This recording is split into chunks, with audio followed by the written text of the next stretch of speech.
The Dark Ages in Western Europe were, as the name implies, dark. However, while philosophy, architecture, and medicine may not have been advanced due to invasion and petty conflict, there was a strong socio-political system that was formed. The feudal system was created after the fall of the Roman and Frankish empires. Without a strong centralized government, peasants and nobles alike needed somebody to rely on for safety and protection in the age of invasion and small-scale conflict. Today, we ask the question, why was the feudal system created? How did it work?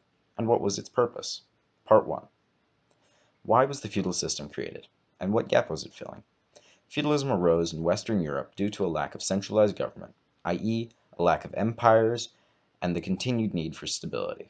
Without a central government capable of repelling invading forces, feudal lords arose, granting wealth and/or land to people in return for lifelong service.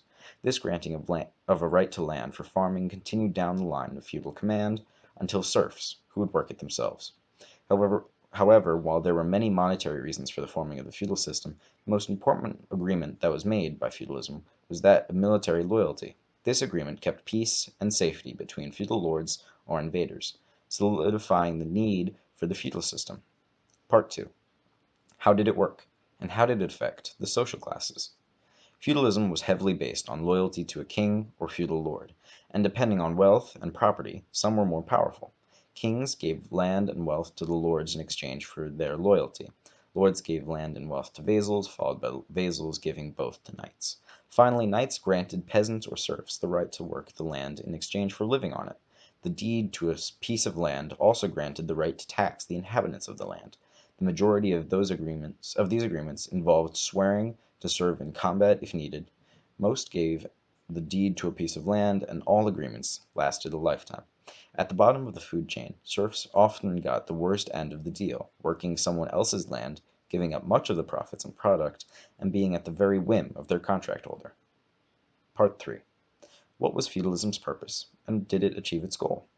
The purpose of feudalism, plain and simple, was to give protection to those who couldn't protect themselves, in exchange for personal freedom, and in a time lacking of functional, stable empires, establish a functional socio-economic system. The trade-off between personal freedom and protection that occurred in feudal system is commonplace philosophy today. However, in regards to whether the trade-off worked for feudalism, the answer is difficult to find. There was a definite increase in invasions from the east and north into Europe, and while these invasions influenced the area, they did not establish a lasting presence. So on one point, feudalism took the cake. But in effectively replacing the strong centralized government of an empire, feudalism fell very short. Feudalism only established a fractured system, where petty conflict and rivalry allowed for no rise in just about any type of technology, or for strong economic growth.